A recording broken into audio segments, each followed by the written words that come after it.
북한에서 절대 있을 수 없는 일이 벌어졌습니다. 김정은 원수님의 전용기 승무원 수천 명 중 단 10명만 선발되는 최고의 자리에 있던 한 여성이 2024년 2월 베이징에서 돌연 사라졌습니다. 5년간 금빛 세장 속에서 최고의 영광을 누렸던 그녀가 왜 목숨을 걸고 탈출을 감행했을까요? 그녀가 전용기 창밖에서 본 것은 과연 무엇이었을까요? 지금부터 그 이야기를 들려드리겠습니다. 그에게 선택받은 승무원의 충격적인 이야기, 구독과 좋아요를 눌러주시면 더 많은 탈북민들의 진실된 이야기를 들으실 수 있습니다. 그 모든 것은 이렇게 시작되었습니다. 2018년 봄, 제가 평양 순안공항 귀빈 전용 경납고 앞에 섰을 때 말이죠. 그날 저는 조선민주주의인민공화국 최고의 영광을 안게 되었습니다. 바로 경애하는 최고 지도자 김정은 원수님의 전용기 승무원으로 선발된 것입니다. 여러분도 아시다시피 우리 부모님 세대는 6.25 전쟁을 겪으셨잖아요. 저희 할아버지도 그 전쟁에 참전하셨고 아버지는 인민군 대좌까지 오르신 분이었습니다. 수천 명 중 단 10명만 선발되는 자리였어요. 미모, 충성도, 가문, 건강까지 모든 면에서 최고 등급을 받아야 했습니다. 6개월간의 특수훈련은 혹독했습니다. 매일 새벽 5시에 일어나 원수님을 모시는 예절을 배웠어요. 어떻게 걸어야 하는지, 어떻게 물을 따라야 하는지까지 말이죠. 원수님을 모시는 것은 곧 혁명의 최전선이라는 말을 귀에 못이 박히도록 들었습니다. 드디어 첫 비행 날이 왔습니다. 전용기 안으로 들어섰을 때 저는 숨이 멎는 줄 알았어요. 금박으로 장식된 벽, 이탈리아산 가죽 소파, 프랑스제 샹들리에, 마치 하늘을 나는 궁전 같았습니다. 원수님께서 탑승하십니다. 그 순간 저는 최고의 자세로 경례를 올렸습니다. 손이 떨렸어요. 김정은 원수님이 제 바로 앞을 지나가셨습니다. 그분의 첫 마디가 아직도 생생합니다. 수고들 많소. 원수님이 직접 저희에게 말씀을 하시다니. 저는 그 자리에서 눈물이 날 뻔했습니다. 이게 바로 충성의 대가구나, 혁명의 영광이구나 싶었죠. 비행이 시작되고 제 역할이 시작되었습니다. 프랑스산 적포도주를 따르고 스위스 치즈와 이탈리아 햄을 준비했어요. 일본산 고급 과일도 내놓았습니다. 그 포도 한 송이가 평양 일반 주민들 한 달 배급보다 비쌌어요. 하지만 그때는 이렇게 생각했죠. 혁명을 이끄시는 분을 위한 것이니까 당연해. 원수님은 비행 중에 외국 영화를 보시기도 하고 최신 스마트폰으로 게임을 하시기도 했습니다. 우리 인민들은 핸드폰도 제대로 못 쓰는데 말이죠. 하지만 저는 원수님은 다르시니까라고 합리화했습니다. 첫 비행을 마치고 집으로 돌아왔을 때 우리 어머니가 얼마나 기뻐하셨는지 모릅니다. 평양 중구역 특각 아파트에 사는 것만도 영광인데 제가 원수님을 직접 모신다니 온 동네에 자랑하셨어요. 아들 진혁이에게도 말했습니다. 엄마가 원수님을 직접 모신단다. 너도 열심히 공부해서 당의 일꾼이 되렴. 한 달에 외화 수당으로 달러 500불을 받았습니다. 일반 주민들이 수십 년 일해도 못 버는 돈이었죠. 수입 식품, 외국 화장품, 옷까지. 평양 특권층도 부러워할 만한 삶이었습니다. 그렇게 2년이 흘렀습니다. 저는 완벽한 승무원이 되었고 러시아, 중국을 오가는 비행마다 함께했어요. 그런데 2020년 어느 날 러시아 블라디보스토크로 가는 비행이었습니다. 전용기 창밖을 무심코 내다봤어요. 거리에 사람들이 자유롭게 걸어 다니고 있었습니다. 웃으면서 편안하게 아무도 감시하지 않는데도 말이죠. 저 사람들은 왜 저렇게 자유로워 보이지? 그 생각이 스쳐 지나갔습니다. 하지만 저는 금방 고개를 저었어요. 아니야. 우리가 더 행복해. 우린 위대한 수령님을 모시고 사니까. 그때는 그렇게 믿었습니다. 금빛 세장이 세장인 줄도 모른 채 저는 그 안에서 가장 행복한 새라고 착각하며 날고 있었습니다. 2023년 6월, 제 인생의 모든 것이 흔들리기 시작했습니다. 김정은 원수님의 러시아 블라디보스토크 순방을 수행하게 된 날이었어요. 그날따라 원수님은 긴장하신 것 같았습니다. 러시아 푸틴 대통령과의 회담을 앞두고 계속 연설문을 보시고 측근들에게 이것저것 물어보셨어요. 이 말이 맞나? 러시아 말로는 뭐라고 하지? 전용기 안에서 리허설을 하시는 원수님의 모습을 봤습니다. 세계 최강자라고 배웠던 분이 불안해하시는 모습이었어요. 원수님도 떨리시는구나. 그 생각이 들자 뭔가 이상했습니다. 블라디보스토크 공항에 도착했습니다. 러시아 군악대가 환영곡을 연주했지만 뭔가 냉랭한 분위기였어요. 우리가 배운 것처럼 친선의 나라 러시아가 아니라 그냥 외교적 의뢰일 뿐이었습니다. 호텔에 도착한 후 원수님 일행은 최고급 스위트룸으로 들어가셨습니다. 저희 승무원들은 대기실에서 기다렸어요.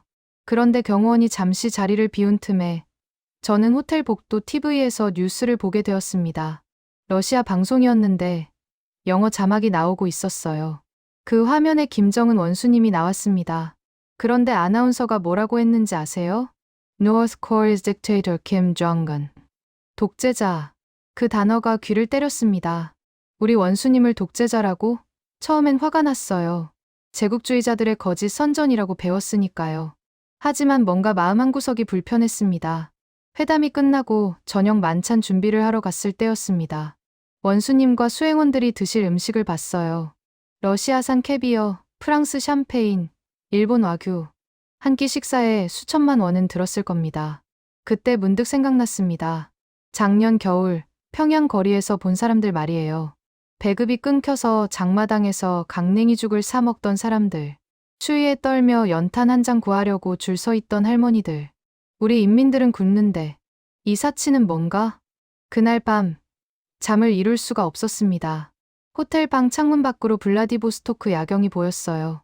밤 11시가 넘었는데도 거리에 불이 환했습니다.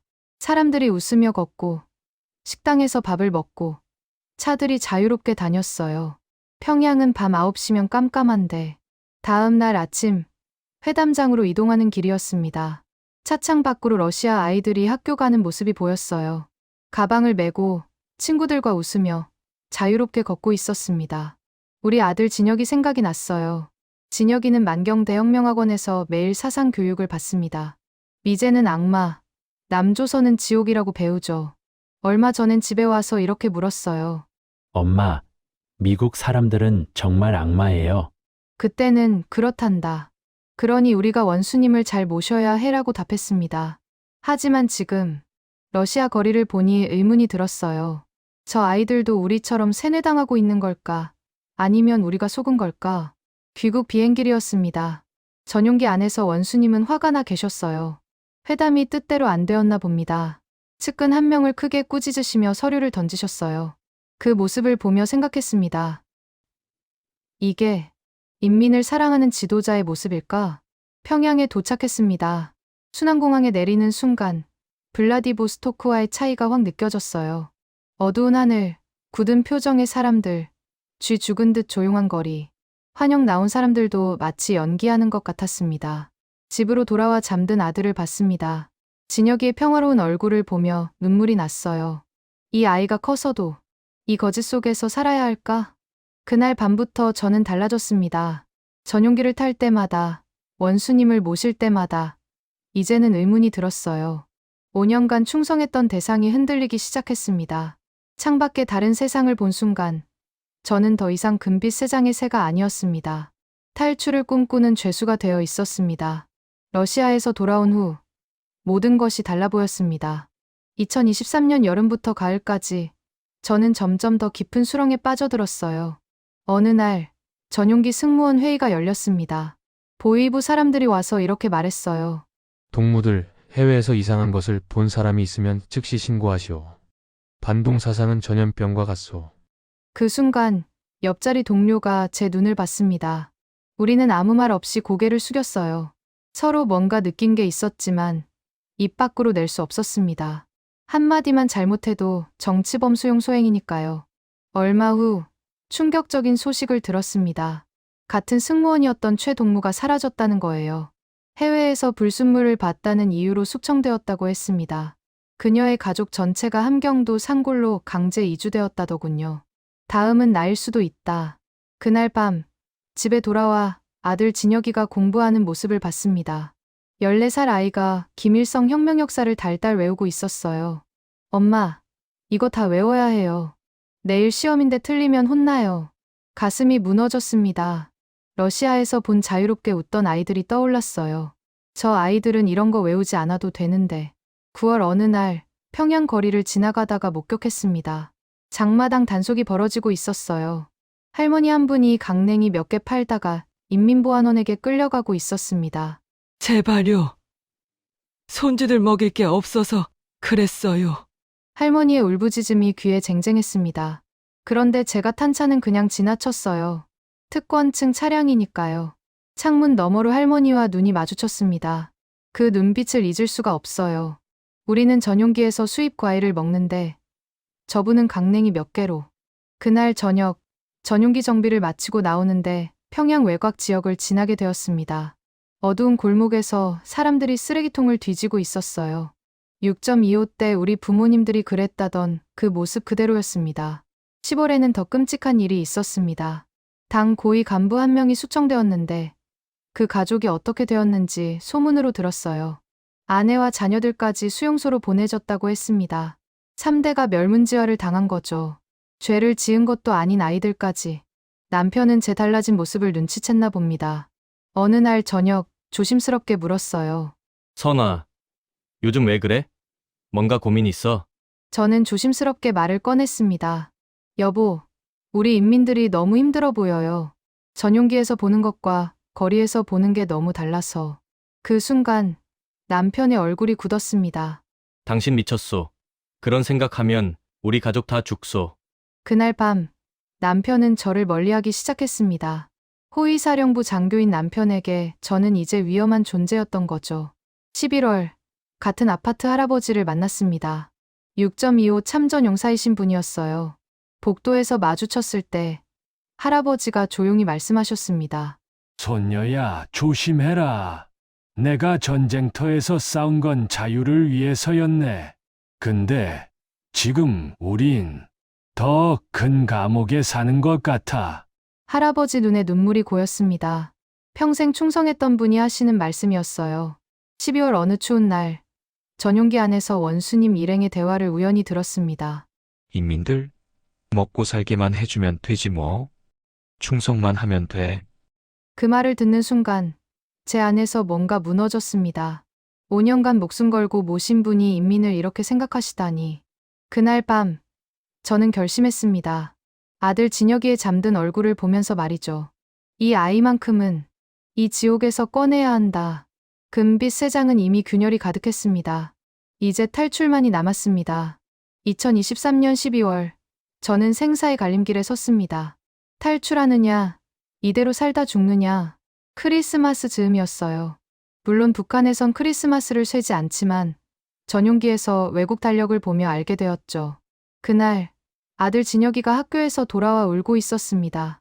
엄마, 오늘 선생님이 우리 가족을 이상하게 봐요. 아빠가 엄마랑 같이 안 다닌다고. 남편이 저를 멀리하면서 아이까지 영향을 받기 시작했습니다. 북한에서는 이혼한 여자, 특히 남편이 멀리하는 여자는 의심받아요. 뭔가 문제가 있구나라고 찍히는 거죠. 시간이 없다. 지금 아니면 영영 못 나간다. 그때 결정적인 소식을 들었습니다. 2024년 2월에 중국 베이징 방문 계획이 있다는 거예요. 원수님이 중국 시진핑 주석을 만나러 가신다고 했습니다. 전용기 승무원으로 제가 수행할 가능성이 높았어요. 이게 마지막 기회다. 베이징은 러시아보다 조건이 좋았습니다. 조선족이 많고 한국 대사관도 있고 탈북 브로커들도 활동한다고 들었거든요. 하지만 가장 큰 문제가 있었습니다. 아들을 어떻게 함께 데려가느냐. 전용기 승무원 가족은 특별관리 대상입니다. 아들이 학교에 안 가면 바로 신고되고 공항 출입도 엄격하게 통제돼요. 하지만 저는 방법을 찾았습니다. 2024년 1월 저는 당 조직에 신청서를 냈습니다. 아들에게 해외를 보여주고 싶다고요. 충성도 높은 가정의 자녀들에게는 가끔 이런 기회가 주어집니다. 교육 목적으로 해외 순방에 동행시키는 거죠. 기적처럼 허가가 났습니다. 아마 제가 5년간 충성했던 게 도움이 되었을 겁니다. 진혁이는 2월 베이징 방문에 저와 함께 갈 수 있게 되었어요. 준비를 시작했습니다. 5년간 모아둔 외화가 있었어요. 달러로 2만 불 정도였습니다. 전용기 승무원은 매달 외화 수당을 받으니까요. 저는 그걸 몰래 집 천장에 숨겨뒀었습니다. 조선족 브로커 연락처도 구했습니다. 숙청당한 선배 승무원이 남긴 수첩에서 찾았어요. 거기 중국 전화번호가 적혀 있었습니다. 위험했지만 그게 유일한 희망이었어요. 베이징에서 입을 옷도 준비했습니다. 전용기 유니폼이 아닌 평범한 중국 사람들이 입을 만한 옷이요. 해외 나갈 때마다 조금씩 사 모았습니다. 가장 힘든 건 가족과의 이별 준비였습니다. 어머니, 아버지, 오빠 모두 평양에 계셨어요. 하지만 제가 탈출하면 그분들이 어떻게 될지 뻔했습니다. 연좌제로 처벌받을 게 분명했죠. 1월 어느 추운 날, 저는 몰래 부모님 산소에 갔습니다. 할아버지 묘소였어요. 6.25 전쟁에 참전하셨던 할아버지. 그분 앞에 무릎 꿇고 빌었습니다. 할아버지, 용서하세요. 손녀가 이제 진짜 자유를 찾아갑니다. 할아버지께서 지키려 하셨던 그 자유를요. 눈물이 멈추지 않았습니다. 제 탈출로 가족들이 고초를 겪을 텐데. 하지만 진혁이만큼은 구해야 했습니다. 집으로 돌아와 평양 야경을 마지막으로 바라봤어요. 대동강, 주체사상탑, 어두운 거리들. 다시는 못 올 고향이었습니다. 진혁이에게는 2월 초가 되어서야 말했습니다. 진혁아, 엄마 말 잘 들어야 해. 베이징 가서 엄마가 하라는 대로만 해. 절대 놀라거나 소리 지르면 안 돼. 알겠지? 아이는 고개를 끄덕였습니다. 무슨 뜻인지는 몰랐겠지만 엄마가 심각하다는 건 느꼈을 거예요. 2024년 2월 10일, 드디어 그날이 왔습니다. 평양 순안공항에서 전용기에 올랐어요. 진혁이는 제 옆에 앉아 있었고 저는 승무원 유니폼을 입고 있었습니다. 이게 마지막 비행이다. 전용기가 이륙했습니다. 평양이 점점 작아졌어요. 창밖을 보며 생각했습니다. 살아서 돌아오지 못할 수도 있다. 하지만 진혁이만큼은 손이 떨렸습니다. 가슴이 터질 것 같았어요. 하지만 되돌릴 수 없었습니다. 주사위는 이미 던져졌으니까요. 죽느냐, 사느냐. 이제 하늘만이 아실 일이었습니다. 2024년 2월 15일, 베이징 수도공항에 도착했습니다. 제 인생에서 가장 긴 하루가 시작되는 순간이었어요. 전용기가 착륙하는 동안 저는 진혁이 손을 꼭 잡았습니다. 아이는 제 손이 왜 이렇게 떨리는지 몰랐을 거예요. 창밖으로 베이징이 보였습니다. 저 도시 어딘가에 자유가 있었습니다. 원수님께서 하게 하십니다. 김정은 원수님이 먼저 내리시고 중국 관계자들이 환영했습니다. 저희 승무원들은 뒤따라 내렸어요. 보위부 요원들이 사방을 감시하고 있었습니다. 한치의 빈틈도 없어 보였죠. 호텔로 이동했습니다. 베이징 시내 최고급 호텔이었어요. 원수님 일행은 최상층으로 올라가시고 저희는 아래층 대기실에서 기다렸습니다. 진혁이는 제 옆에 앉아 중국 과자를 먹고 있었어요. 이 아이에게 미안해. 하지만 이건 너를 위한 거야. 오후 3시쯤 기회가 왔습니다. 원수님이 중국 측과 회담을 하시는 동안 승무원들은 자유시간을 받았어요. 보통은 호텔 안에만 있어야 하지만 저는 오래 일한 선배 승무원이었습니다. 감시가 조금 느슨했죠. 진혁아, 엄마 따라와. 조용히. 저는 준비해둔 가방을 들었습니다. 안에는 평범한 중국 옷, 모자, 마스크, 그리고 달러가 들어 있었어요. 호텔 화장실로 들어가 승무원 유니폼을 벗었습니다. 중국 아줌마처럼 보이는 옷으로 갈아입었죠. 진혁이도 북한 학생복을 벗기고 중국 아이들이 입을 만한 옷을 입혔습니다. 아이는 겁먹은 눈으로 저를 봤어요. 엄마, 우리 어디 가요? 조용히. 나중에 설명해 줄게. 지금은 엄마만 믿어. 심장이 터질 것 같았습니다. 화장실 거울을 보니 제 얼굴이 새하얗게 질려 있었어요. 하지만 되돌릴 수 없었습니다. 오후 4시, 저는 진혁이 손을 잡고 호텔 뒷문으로 나갔습니다. 경비원들이 있었지만 중국 옷을 입은 저희를 그냥 지나쳤어요. 밖으로 나오는 순간 베이징의 차가운 바람이 얼굴을 때렸습니다. 지금부터가 진짜다. 택시를 탔습니다. 미리 적어둔 주소를 보여줬어요. 조선족 브로커가 있는 곳이었습니다. 택시 기사는 중국어로 뭐라고 했지만 알아들을 수 없었어요. 그냥 고개만 끄덕였습니다. 택시가 출발했습니다. 뒤를 계속 돌아봤어요. 혹시 보위부 요원들이 따라오는 건 아닐까. 하지만 아무도 없었습니다. 적어도 아직은요. 30분쯤 지났을까요? 택시가 베이징 외곽 한 동네에 섰습니다. 조선족들이 많이 산다는 곳이었어요. 미리 연락해둔 전화번호로 전화를 걸었습니다. 여보세요. 저 북에서 온 사람입니다. 떨리는 목소리로 암호를 말했습니다. 잠시 후 한 아주머니가 나타났어요. 조선족이었습니다. 빨리 들어오세요. 여긴 위험해요. 아주머니가 저희를 작은 집으로 데려갔습니다. 안으로 들어서는 순간 저는 주저앉았어요. 다리에 힘이 풀렸습니다. 해냈다. 우리가 해냈어. 진혁이가 울기 시작했습니다. 엄마, 우리 이제 집에 못 가요? 할머니, 할아버지는요? 가슴이 찢어졌습니다. 아이에게 뭐라고 설명해야 할까요? 하지만 그때 조선족 아주머니가 말했습니다. 얘야, 너희 엄마가 널 살리려고 이러는 거야. 북한에 있으면 자유가 없어. 그날 저녁 베이징 어딘가에서 난리가 났을 겁니다. 김정은 전용기 승무원이 사라졌다고요. 호텔이 봉쇄되고 중국 공항까지 동원되어 저희를 찾았을 거예요. 하지만 저희는 이미 조선족 아주머니 집 지하실에 숨어 있었습니다. 창문도 없는 좁은 방이었어요. 진혁이는 제품에 안겨 떨고 있었고 저는 하늘에 계신 할아버지께 기도했습니다. 할아버지, 6.25 때도 이렇게 피난 가셨나요? 제발 손주들을 지켜주세요. 그날 밤 뉴스를 봤습니다. 중국 인터넷으로요. 북한 조선중앙통신이 특별 방송을 했다더군요. 반역자 박선화는 조국을 배신한 죄인. 제 이름이 방송에 나왔습니다. 이제 되돌릴 수 없었어요. 가족들도 이미 끌려갔을 겁니다.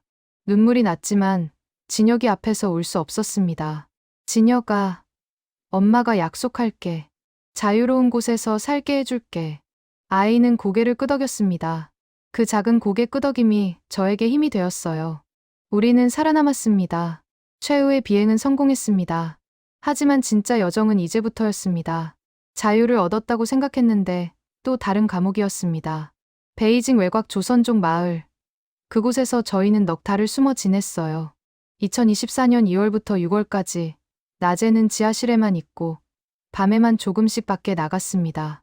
조선족 김 아주머니가 저희를 숨겨주셨어요. 60이 넘으신 분이었는데 북에서 온 사람들을 여럿 도왔다고 하셨습니다. 같은 조선 사람끼리 도와야지. 우리 부모님들도 6.25 때 피난민이었어. 아주머니는 날마다 밥을 해주시고 중국 공안이 오면 미리 알려주셨어요. 은혜를 어떻게 갚아야 할지 모르겠더라고요. 하지만 하루하루가 불안했습니다. 중국 공안의 단속이 심했거든요. 특히 김정은 전용기 승무원이 탈출했다는 뉴스가 나간 후로는 더 심해졌어요. 북한에서 특별 요청을 했나 봅니다. 3월 어느 날 밤, 공안이 이 동네를 수색했습니다. 저희는 지하실 숨은 공간에 숨었어요. 진혁이가 숨소리라도 낼까봐 제가 입을 막았습니다. 위층에서 발소리가 들렸어요. 이 집에 북한 사람 없소? 김 아주머니가 태연하게 대답하셨습니다. 없어요. 우리 집은 그냥 조선족이에요. 공안들이 둘러보다 갔습니다. 그날 밤, 저는 진혁이를 안고 한참을 울었어요. 북송되면 끝이야. 정치범 수용소에 가면 차라리 여기서 죽는 게 나아. 4월이 되자 한국 선교사님을 만났습니다. 김 아주머니가 연결해 주셨어요. 박 목사님이라는 분이었는데 오랫동안 탈북민들을 도와주신 분이었습니다. 하나님이 인도하신 길입니다. 두 분을 한국으로 꼭 보내드리겠습니다. 목사님은 지하 교회로 저희를 데려가셨어요. 그곳에서 처음 찬송가를 들었습니다. 주님의 은혜라는 노래였어요. 북한에선 종교가 금지되어 있었지만 그 노래를 들으니 눈물이 났습니다. 하지만 한국 가는 길은 멀었습니다. 중국에서 바로 한국으로 갈 수 없었거든요. 동남아시아를 거쳐야 한다고 했어요. 라오스나 태국을 통해서요. 돈도 문제였습니다. 제가 가져온 2만 불로는 부족했어요. 브로커 비용, 이동 비용, 체류 비용. 목사님이 교회에서 모금을 해주셨습니다. 5월부터는 조선족 식당에서 몰래 일했습니다.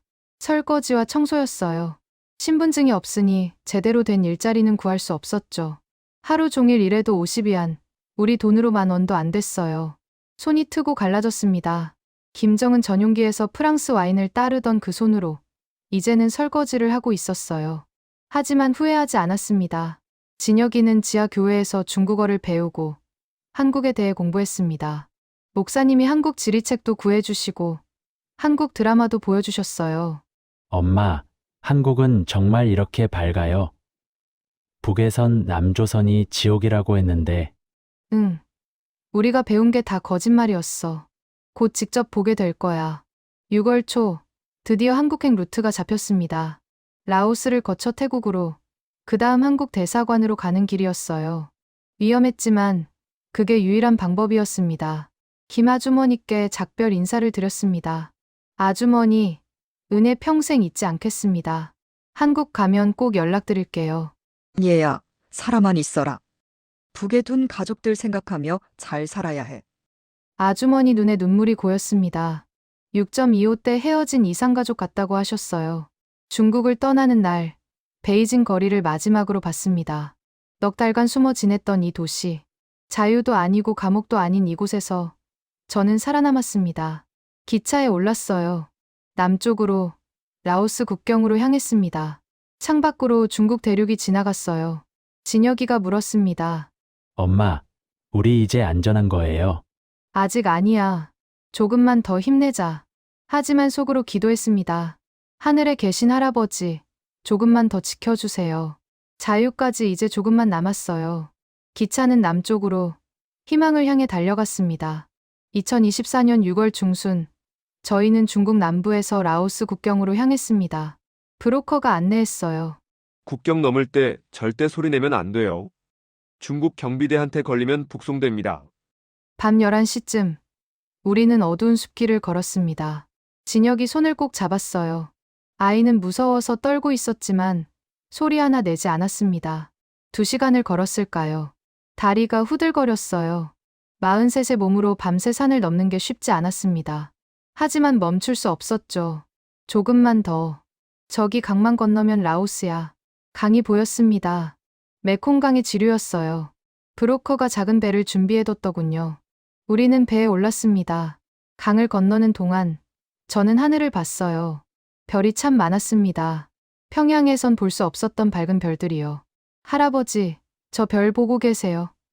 손녀가 이제 곧 자유로워집니다. 라오스 땅에 발을 디뎠습니다. 2024년 6월 20일쯤이었어요. 하지만 안심할 수 없었습니다. 라오스 경찰도 불법 입국자를 단속하니까요. 우리는 라오스 수도 비엔티안으로 이동했습니다. 거기서 한국 대사관을 찾아가야 했어요. 하지만 그 전에 또 문제가 생겼습니다. 7월 초, 라오스 경찰에게 붙잡혔습니다. 시내를 걷다가 검문에 걸린 거예요. 신분증을 보여달라고 했지만 저희에겐 없었습니다. 여권. 경찰이 손을 내밀었어요. 저는 떨리는 목소리로 말했습니다. We are from North Korea. Please help us. 북한에서 왔다고 도와달라고 했습니다. 경찰서로 끌려갔어요.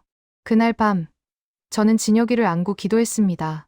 제발 중국으로 송환하지 마세요. 한국 대사관으로 보내주세요. 다행히 라오스 경찰은 저희를 한국 대사관에 연락해줬습니다. 이틀 후, 대사관 직원이 경찰서로 왔어요. 고생 많으셨습니다. 이제 안전합니다. 그 말을 듣는 순간 눈물이 터졌습니다. 넉 달 만에 처음 듣는 한국말이었어요. 진혁이도 울었습니다. 대사관으로 이동했습니다. 건물 입구에 태극기가 걸려 있었어요. 제 조국의 국기. 처음 보는 태극기였지만 왜 그렇게 반갑던지. 엄마, 저게 우리나라 국기예요. 응. 이제 우리나라야. 대사관에서 일주일을 보냈습니다. 신원 확인과 조사를 받았어요. 김정은 전용기 승무원 출신이라고 하니 모두 놀랐습니다. 정말 대단하십니다. 어떻게 그 자리에서? 하지만 저는 대단한 게 아니었습니다. 그냥 아들을 살리고 싶었을 뿐이에요. 8월 15일, 광복절이었습니다. 대사관에서 광복절 기념식을 했어요. 애국가가 울려 퍼졌습니다. 동해물과 백두산이 마르고 닳도록. 처음 듣는 노래였지만 가슴이 뭉클했어요. 진혁이도 옆에서 조용히 들었습니다. 9월 초, 드디어 한국행 비행기표가 나왔습니다. 방콕을 경유해서 인천으로 가는 거였어요. 비행기에 올랐습니다. 대한항공 비행기였어요. 좌석에 앉으니 옛날 생각이 났습니다. 김정은 전용기 승무원이었던 제가 이제는 승객으로 자유행 비행기를 타고 있다니. 승객 여러분, 대한민국 인천으로 향합니다. 기장의 안내 방송이었습니다. 대한민국이라는 말에 가슴이 뛰었어요. 비행기가 이륙했습니다. 창밖으로 라오스가 멀어졌어요. 진혁이가 제 손을 잡으며 물었습니다. 엄마, 우리 정말 자유로워지는 거예요. 응. 이제 정말로. 구름 위를 날았습니다. 예전엔 김정은을 모시며 이 하늘을 날았는데 이제는 자유를 안고 날아갑니다. 5시간쯤 지났을까요? 기장이 말했습니다. 잠시 후 인천국제공항에 착륙하겠습니다. 창밖을 봤어요. 인천 앞바다가 보였습니다. 밤이었지만 불빛이 환했어요. 인천대교, 송도 빌딩들, 공항 활주로. 진여가, 저게 우리나라야. 우리 집이야. 비행기가 착륙했습니다. 바퀴가 땅에 닿는 순간, 저는 눈을 감았어요. 할아버지, 도착했어요. 할아버지께서 지키려 하셨던 이 땅에 왔어요. 2024년 9월 7일, 저와 진혁이는 대한민국 땅을 밟았습니다. 탈출한 지 7개월 만이었어요. 입국장 문을 나서며 한국 직원이 말했습니다. 대한민국에 오신 것을 환영합니다. 진혁이가 저를 올려다봤습니다. 엄마, 우리 이제 끝난 거예요. 아니야. 이제 시작이야. 진짜 삶이, 자유를 향한 마지막 여정이 끝났습니다. 그리고 새로운 여정이 시작되었습니다. 인천공항 입국장을 나서며 저는 새로운 세상을 봤습니다. 2024년 9월, 대한민국에서의 삶이 시작되었어요. 공항에서 본 첫 풍경이 아직도 생생합니다. 환한 조명, 넘쳐나는 사람들, 자유롭게 웃고 떠드는 모습들. 북한이나 중국에서는 볼 수 없었던 풍경이었어요. 엄마, 여기 사람들 표정이 다 밝아요. 진혁이가 신기한 듯 주변을 둘러봤습니다. 맞아요. 아무도 감시하지 않고 아무도 두려워하지 않는 얼굴들이었죠. 하나원으로 갔습니다. 탈북민 정착 교육을 받는 곳이에요. 거기서 3개월을 보냈습니다. 한국 사회에 대해 배우고 한국말 억양도 고치고 취업 준비도 했어요. 첫째 날 하나원 구내식당에서 밥을 먹었습니다. 쌀밥, 김치찌개, 불고기, 과일까지. 눈물이 났어요. 평양 특각에서도 이렇게 먹지 못했거든요. 여기선 누구나 이렇게 먹어요? 직원이 웃으며 대답했습니다. 네, 대한민국에선 당연한 일이에요. 10월 어느 날 처음으로 편의점에 갔습니다. 스문의 시간 열려 있고 물건이 산더미처럼 쌓여 있었어요. 라면, 과자, 음료수, 도시락까지. 이게 다 살 수 있어요? 배급표 없이도요? 진혁이가 물었습니다. 저도 처음엔 믿기지 않았어요. 돈만 있으면 언제든 살 수 있다니. 마트에도 갔습니다. 쌀이 산더미같이 쌓여 있더군요. 북한에선 쌀 한 대가 금이었는데 여기선 누구나 살 수 있었어요. 이게 자유구나. 11월 하나원에서 인터넷 교육을 받았습니다. 처음으로 유튜브를 켰어요. 검색창에 북한을 쳤습니다. 수많은 영상이 나왔어요. 탈북민 증언, 북한 내부 영상, 김정은 비판 영상까지. 제가 모신 분이 제가 충성했던 체제가 어떻게 비춰지는지 봤습니다. 충격적이었지만 이제는 진실을 받아들일 수 있었어요. 12월 드디어 하나원을 나와 서울에 정착했습니다. 정부에서 지원해주는 작은 아파트였어요. 방 2개짜리였는데 저희에겐 궁전 같았습니다. 진혁이는 학교에 입학했습니다. 검정고시를 준비하면서 중학교 과정을 다시 배웠어요. 처음엔 남한 아이들과 말이 안 통해서 힘들어했습니다. 엄마, 애들이 제 말투가 이상하대요. 괜찮아. 금방 적응할 거야. 여기선 북에서 왔다고 차별하지 않아. 2025년 새해를 맞았습니다. 생전 처음 보는 불꽃놀이였어요. 한강에서 터지는 폭죽을 보며 진혁이가 말했습니다. 엄마, 우리 정말 자유로워졌네요. 응. 우리 해냈어. 1월부터 저는 작은 카페에서 일하기 시작했습니다. 김정은 전용기 승무원 경력은 여기서 아무 소용없었어요. 학력도 인정받지 못했고요. 하지만 괜찮았습니다. 커피를 배우고 손님을 응대하고 최저임금을 받았어요. 평양에선 특권층이었지만 여기선 평범한 사람이었습니다. 그게 오히려 좋았어요. 평등하니까요. 2월 어느 날 탈북민 모임에 갔습니다. 거기서 다른 탈북민들의 이야기를 들었어요.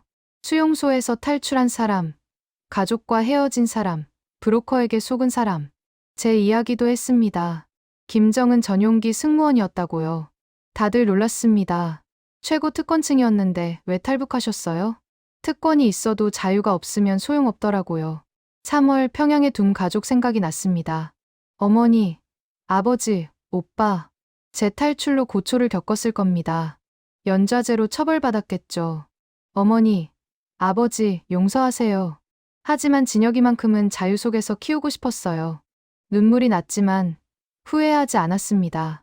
진혁이가 자유롭게 꿈꾸는 모습을 볼 수 있으니까요. 지금은 2025년 11월입니다. 한국에 온 지 1년 2개월이 됐어요. 진혁이는 검정고시를 통과하고 고등학교에 입학했습니다. 남한 친구들도 생겼고 꿈도 생겼어요. 엄마, 나중에 대학 가서 통일 연구하고 싶어요. 저도 이제 탈북민 정착을 돕는 봉사를 합니다. 후배들에게 희망을 주고 싶어서요. 여러분께 말씀드리고 싶습니다. 자유는 공짜가 아닙니다. 저는 목숨을 걸고 이 자유를 얻었어요. 대한민국이 얼마나 소중한 나라인지 매일 느낍니다.